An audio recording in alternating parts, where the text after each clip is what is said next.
নমস্কার বন্ধুরা, আমি বর্ণালী আর আপনারা দেখছেন বর্ণালী রান্নাঘর। আজকের পর্বে নিয়ে এসেছি ডিম দিয়ে খুবই টেস্টি একটা ব্রেকফাস্টের রেসিপি। আজ বানিয়ে দেখাচ্ছি বাটার গার্লিক এগ। খুবই টেস্টি একটা রেসিপি, শুধু শুধুও খেতে পারেন আর ব্রেডের সাথে তো খুবই ভালো লাগে।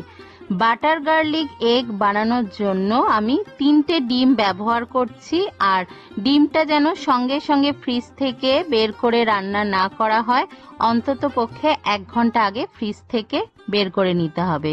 3টে ডিমকে একটা পাত্রের মধ্যে ভেঙে নিয়ে ভালো করে ফেটিয়ে নিচ্ছি। আর নুনটা এখন ইউজ করব না, কারণ প্রথমেই যদি নুন ইউজ করি তাহলে ডিমটা অনেকটা শক্ত হয়ে যাবে, আর এই রেসিপিতে ডিমটা খুব সফট হয়।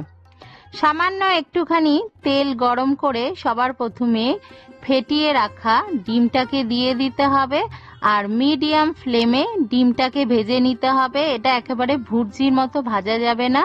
প্রথমে ডিমটাকে দিয়ে খুন্তি দিয়ে ভালো করে একটু দেখুন এইভাবে একটু নাড়াচাড়া করতে হবে, কারণ আমাদের বড় বড় টুকরো দরকার, ডিমের ভুর্জির দরকার নেই। প্রথমে যখন ডিমটা একটু জমে যাবে ওপর থেকে অল্প একটু নুন স্প্রিঙ্কেল করতে হবে, কারণ পরে আরেকটু নুন আমরা ব্যবহার করব। দেখুন ডিমটা এইভাবে ভেজে নেওয়া হয়ে গেছে, বেশ বড় বড় টুকরো হয়েছে। এইভাবে করলে ডিমটা খুব সফট হয়। এবার ডিমটাকে আমি একটা পাত্রের মধ্যে নামিয়ে নিলাম। এবার ওই একই পাত্রের মধ্যে আমি দিয়ে দিচ্ছি 1 টেবিল স্পুন বাটার। বাটারটা একটু বেশি দিলেই টেস্টটা ভালো হবে। এবার এর মধ্যে দিয়ে দিলাম 1 টেবিল স্পুন রসুন কুচি। রসুনটা একটু বেশি দিতে হবে, কারণ বাটার গার্লিক এগের রেসিপি, বাটার আর গার্লিকের ফ্লেভারটা যাতে ভালোভাবে পাওয়া যায়।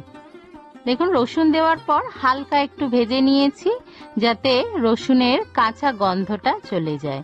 এবার এর মধ্যে 1/2 টিস্পুন ময়দা দিয়ে ভালো করে একটু ভেজে নিয়েছি। যখন ভালো একটু গন্ধ বেরিয়ে এসেছে, এবার এর মধ্যে আমি দিয়ে দিচ্ছি দুধ। প্রথমে অল্প একটু দুধ দিয়ে ভালো করে মিশিয়ে নেওয়ার পরে 1 কাপ দুধ দিয়ে দিয়েছি, কারণ প্রথমেই যদি পুরো দুধটা দিয়ে দিতাম, কারণ এর মধ্যে একটা লাম্পস পড়ে যেত। আর দেখুন ক্রমাগত এইভাবে খুন্তি দিয়ে নাড়াচাড়া করতে হবে, নাহলে নিচ থেকে ধরে যাবে। এবার 1 টিস্পুন গোলমরিচের গুঁড়ো দিয়ে দিয়েছি। দিয়ে দিলাম সামান্য একটুখানি নুন, কারণ নুন আগেই দেওয়া ছিল। আর দিয়ে দিচ্ছি 1/2 টিস্পুন চিলি ফ্লেক্স আর 1/2 টিস্পুন অরিগ্যানো। বাচ্চাদের জন্য করলে চিলি ফ্লেক্সটা আপনারা স্কিপ করতে পারেন। এবার ভালো করে নাড়িয়ে নিতে হবে কিছুক্ষণ, মোটামুটি 5 মিনিটের মধ্যে এটা একটু ঘন হয়ে যাবে। তারপরে এর মধ্যে সে আগের থেকে ভেজে রাখা যে ডিমটা ছিল সেটা দিয়ে দিতে হবে। ডিম দিয়ে 2 মিনিট নাড়াচাড়া করলেই এই রকম শুকনো শুকনো হয়ে যাবে। তখন ধনে পাতা কুচি বা পার্সলে পাতা কুচি ছড়িয়ে নামিয়ে নিতে হবে। একটু হালকা সুপি নামাতে হবে, কারণ এটা ঠান্ডা হওয়ার সঙ্গে সঙ্গে এটা জমে যায়। সেই কারণে একটু সুপি যদি নামানো হয়, ঠান্ডা হওয়ার পরেও এটা একটু সফট থাকবে আর একটু ভিজে ভিজে মতন থাকবে, যেটা ব্রেডের সাথে খেতে খুব ভালো লাগবে। দেখুন আমি পরিবেশন করে দেখাচ্ছি, দেখতেও যেমন সুন্দর হয়েছে আর খেতে কিন্তু খুবই ভালো।